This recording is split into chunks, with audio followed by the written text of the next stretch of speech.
It was 1969, the peak of the space race.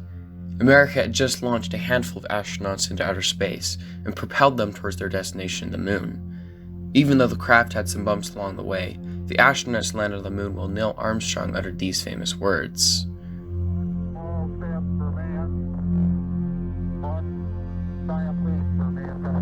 Eventually, the astronauts returned to their craft and completed their mission named the Lunar Landing Mission, making their place in history forever.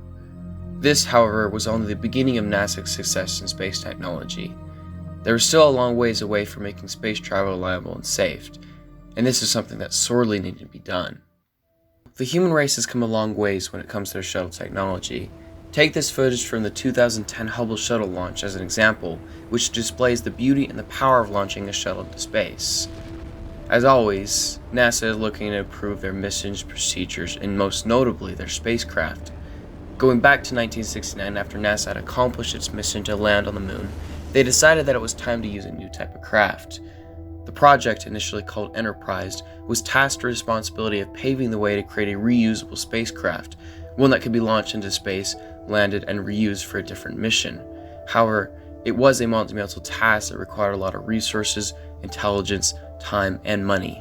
To accommodate this, a space task group was designated by President Richard Nixon to develop this project, and as progress was made, a few minor changes were implemented to better suit the needs of everyone involved. First of all, the project was extremely expensive, and saving on money was a sorely needed cause. Also, the cargo bay size was increased to accommodate the ability to send larger military satellites out into space. By 1974, NASA had finally designed, tested, and built the prototype they had been working on for the last 5 years. After completing all of its tests, it was decided that it was too expensive to develop Enterprise any further, and it would be more cost-effective to simply strip the craft of its main components for use in other orbiters, and retire it to a space museum. It was only a year later, in 1975, where NASA would move on to build their reusable shuttle called the Columbia. It would take another 9 years of planning, building, and redesigning to make the craft ready for space flights. 1984. The day of the launch of NASA's beloved Columbia. Its mission? Simply to see if it performed well in space. The shuttle program was officially named the Space Transportation Program, or STP for short. Each flight would be labeled according to this acronym in addition to what flight number the Space Shuttle Columbia was on, so the first mission was named STP-1. Now, STP-1 has often been nicknamed the boldest test flight in history. It was a new era of spaceflight capabilities, and if it worked, it could open up a whole new array of different manned spaceflight missions, another exciting event in space history. The noise deafening spectators as it took its place in the air, breaking the sound barrier and accelerating into space. As the craft continued its trajectory, it encountered little to no problems with the process, and finally arrived at its final destination orbiting the Earth. The spacecraft rested in space for 2 days while the crew inspected the craft. After the checklist was completed, Columbia made its way back down to Earth on 15th of April, while some 320,000 people awaited its arrival. The mission was a total success, and that wasn't the end of the shuttle's success. During its time of operation, it would send dozens of astronauts into space and complete several missions during its flight life, while NASA repaired and upgrade different components on the craft.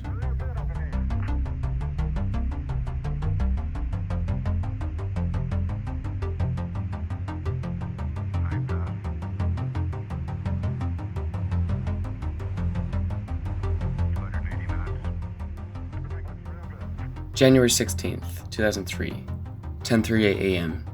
It was the first space shuttle launch of the year, and once again the Space Shuttle Columbia was headed to outer space for international scientific research flights. The engines roared to life as the countdown began, while the Columbia began to slowly lift off and begin its trip to outer space to start its 16-day mission, with its return date set for February 1st. And that's when disaster struck. Then we began to see this. If you'll notice here, it looks like you can see pieces of the shuttle coming off. Now, many different things can go wrong when it comes to spaceflight.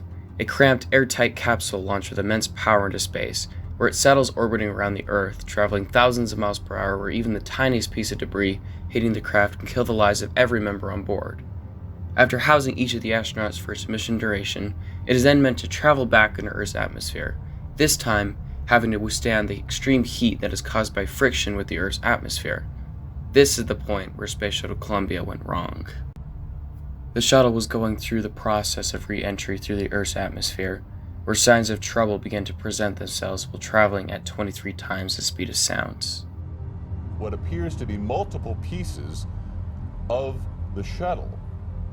We cannot confirm whether this is an indication that the shuttle broke up upon re-entry or not. Footage of the astronauts was also retrieved by NASA before the shuttle lost contact with mission control. Like we did before. I have to back up.